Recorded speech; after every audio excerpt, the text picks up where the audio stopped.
በወላይታ ሶዶ ከተማ በዘንድሮ የበልግ አረንጓዴ አሻራ መርሃ ግብር ከ150 ሺህ በላይ ዘርፈ ብዙ ጠቀሜታ ያላቸውን ችግኞች ለመትከል ታቅዶ ወደ ትግበራ ተገብቷል። በወላይታ ብራንድ ለዓለም ማዕከላዊ ገበያ እየቀረበ ያለውን የቡና ምርት መጠንና ጥራት ለማሳደግ የተሻሻሉ የቡና ችግኞችን በስፋት መትከል እንደሚገባም የወላይታ ዞን ዋና አስተዳዳሪ ረዳት ፕሮፌሰር ሳሙኤል ተሰማ አሳስበዋል። የከተማው ማህበረሰብ ለምግብ ፍጆታና ለምጣኔ ሀብት እድገት የሚውሉ ችግኞችን የመትከል ዝንባሌውን ማዳበር ይኖርባቸዋል ያሉት ደግሞ የወላይታ ሶዶ ከተማ ከንቲባ እታገኝ ኃይለማርያም ናቸው። በወላይታ ሶዶ ከተማ መርካቶ ክፍለ ከተማ ቦሳ ዚጋ ቀበሌ የበልግ ችግኝ ተከላ መርሃ ግብር ተካሂዷል። ለተከኝ ሰይፉ ዘገባ ውብሸት ጳውሎስ።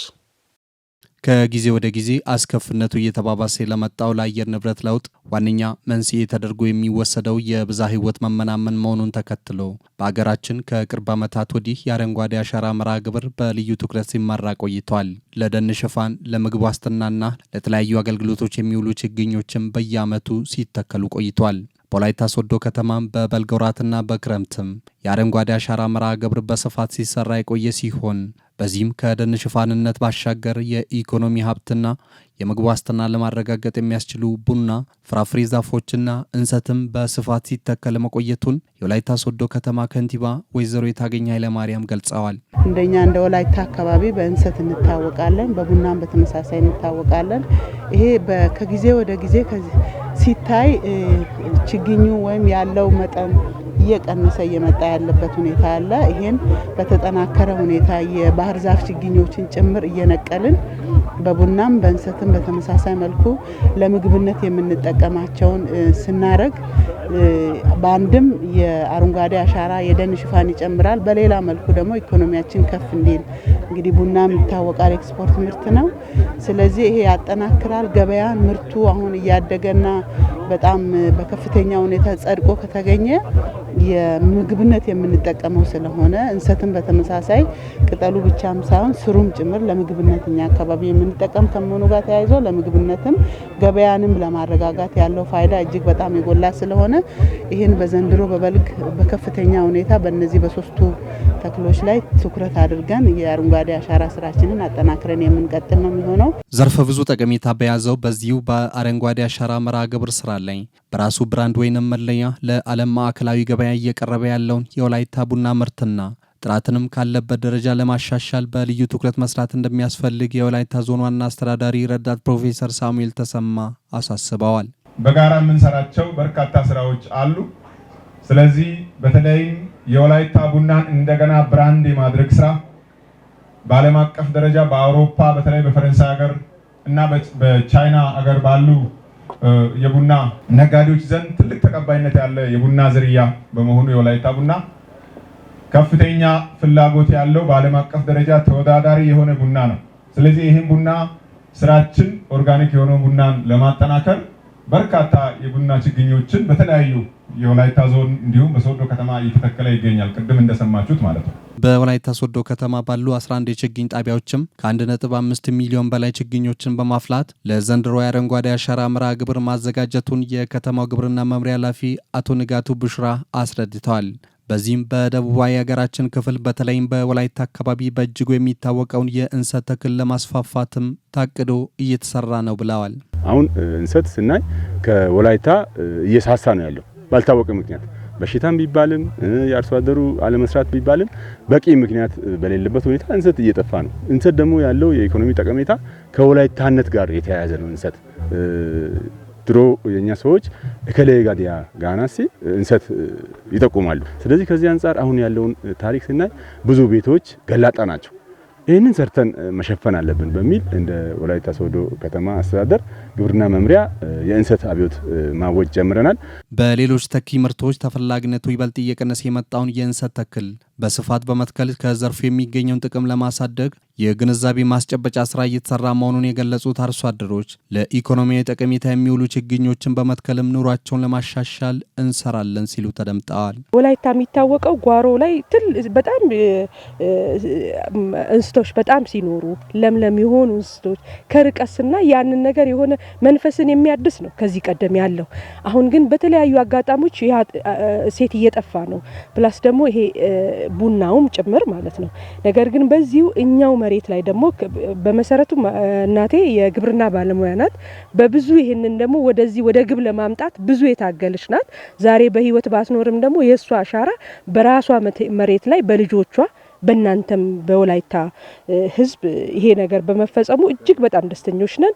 እንሰት የጓሮን የሚሸፍን የሰውን ሀብትና ንብረትን የሚወስን ስለሆነ እንሰት ምርቶቹ እየጠፉ ስለሚመጡ ይሄን እንሰት ምርት ለወደፊት በአገራችን ላይ ሰፋ ያለ ምርት እንዲያገኝና ቡና ተክልም በውጭ ገበያ ላይ ጥሩ ውጤት እንዲያገኝ ይሄን መተከላቸው በጣም ደስ ብሎኛል። ሰው ዛፍ ብቻ እየተከለ በራብ እየሞተ ነውና ይሄን አይተው ሁሉ ዛፍ እነቅላለሁ የሚሉ ብዙ ተሞክሮና ብዙ ትምህርት ሰውም አግኝቷል። እኔም አግኝቻለሁና እጅግ ደስ ብሎኛል። እና ደግሞ ተክለናል ብለን ጥለ ማየት የለብንም።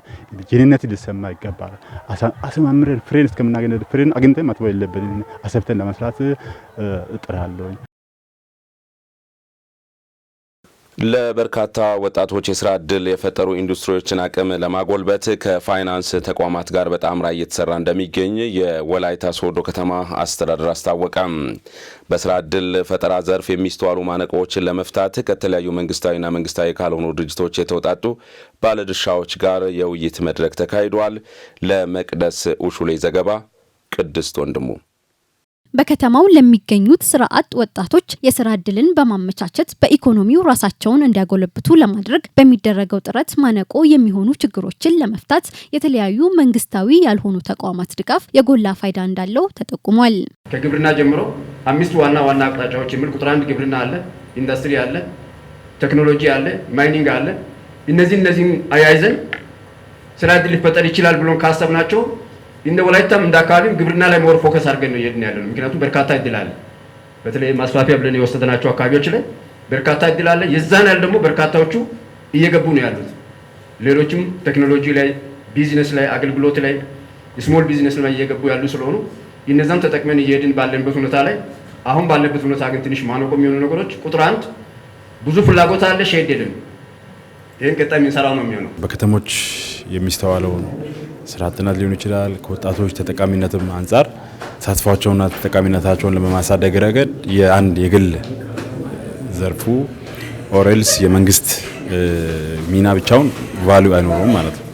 የሁሉም የተቀናጀ ተግባር እንደመሆኑ መጠን ግብረሰናይ ድርጅቶች የሚኖራቸው ሚና በዚህ ረገድ የራሱ ተኪ ሚና ባይሆኑም ግን አስተዋጽኦ ከፍተኛ ነው ብሎ መውሰድ ይቻላልና እነዚህ አካላት በዋናነት ትሬኒንጎችን በመስጠት ወጣቶችን ሜንቶር በማድረግ ክፍተት በመሙላት ረገድ ሰፋፊ ተግባራትን እየሰሩ እንዳሉ ይታወቃል። ችግሩን በመፍታት ነገ እነዚህ ወጣቶች ለሀገር ገንቢ ሚና የሚጫወቱ አስተዋጽኦ የሚያደርጉ ከማድረግ ረገድ ትልቅ አስተዋጽኦ አላቸው ብለን እናምናለን።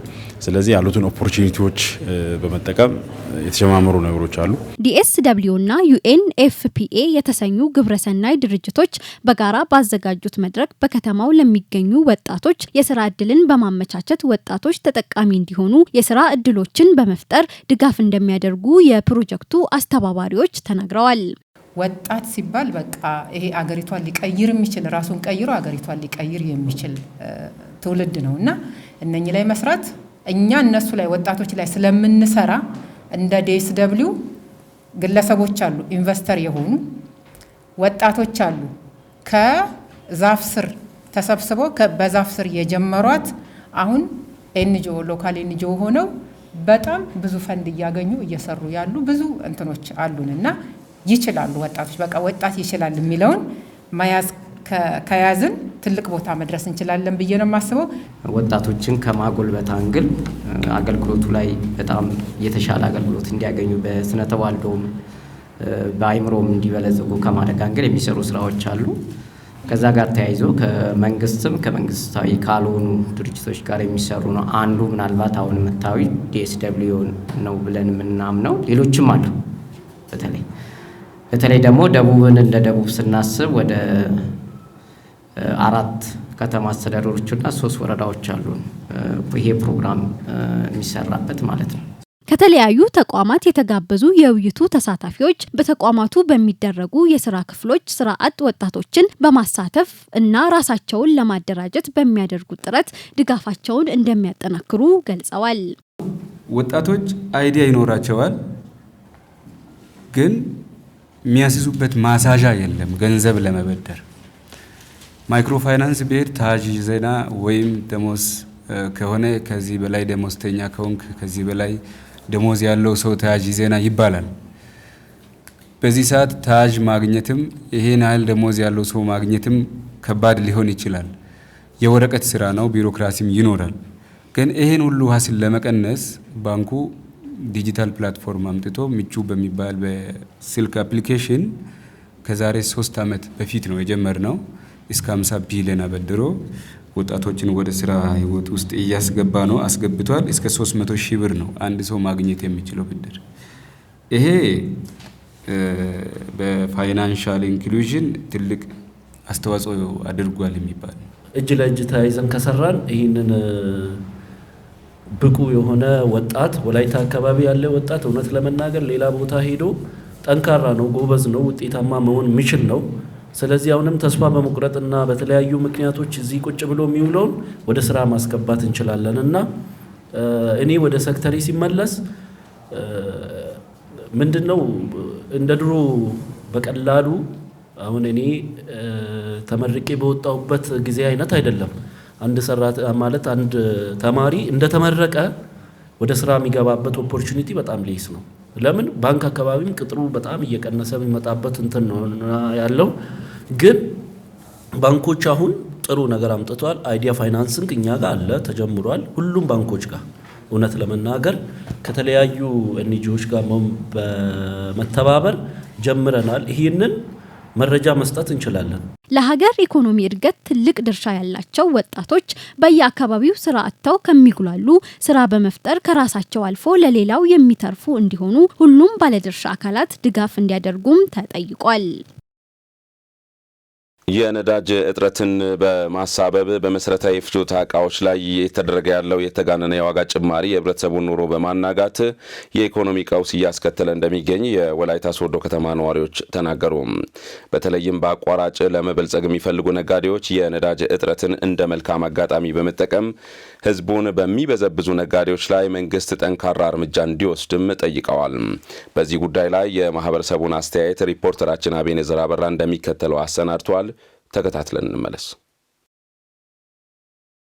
እኔ አሁን ነጋዴ አይደለም፣ መንግስት ሰራተኛ ነኝ። ይሁን እንጂ ይሄኛው ነዳጅና የመሳሰለ ነገር ምክንያት በማድረግ የሚጨመሩ ነገሮች አሉ በእያንዳንዱ ነገር ላይ ማለት ነው።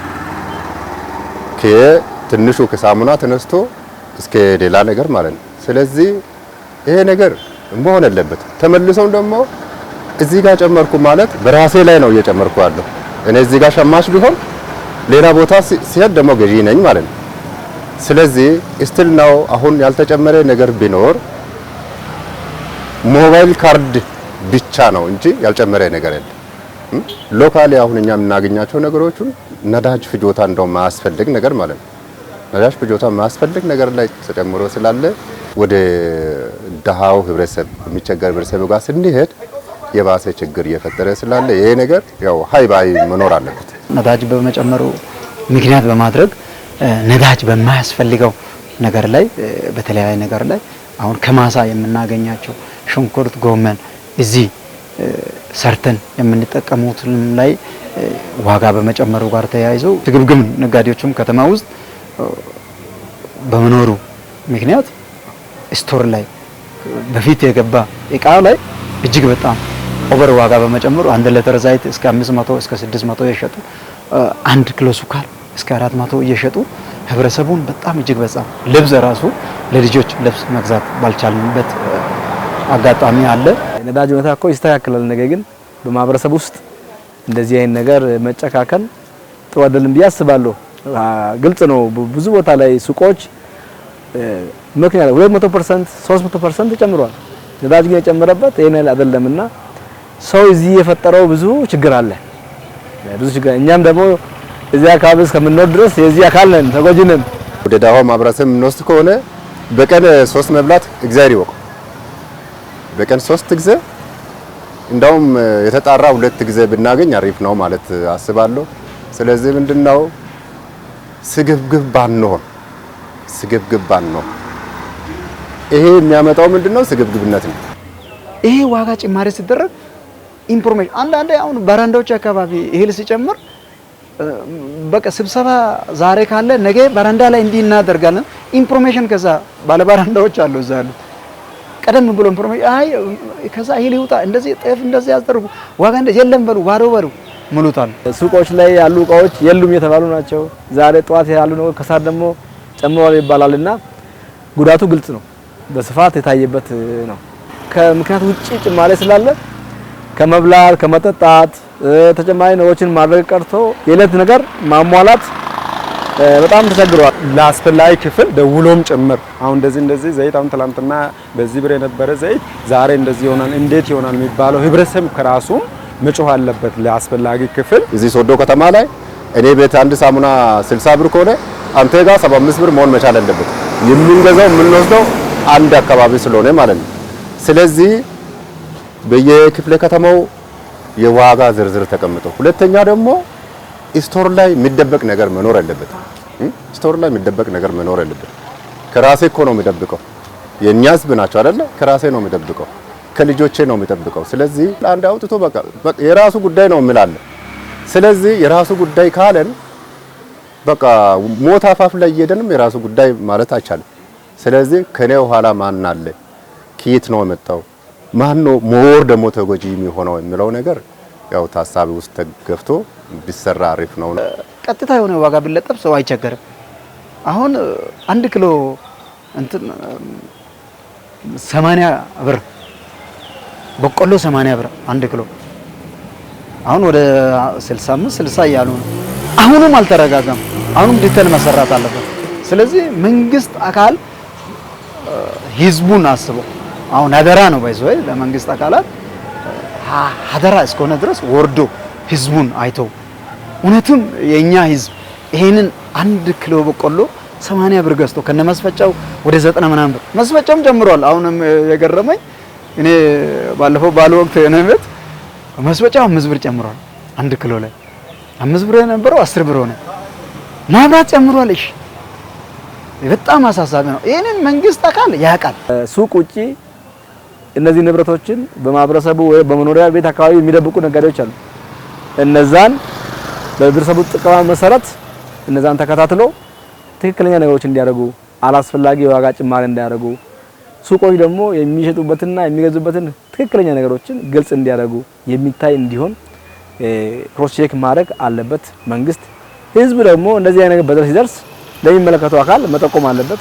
አንዳንድ ጊዜ በእኛ ህብረተሰብ ውስጥ ተጨማሪ ክፍያ ከፍሎ በታክሲ ውስጥ ተጨማሪ አላስፈላጊ ክፍያ ከፍሎ ግን የመዋሸት አለ።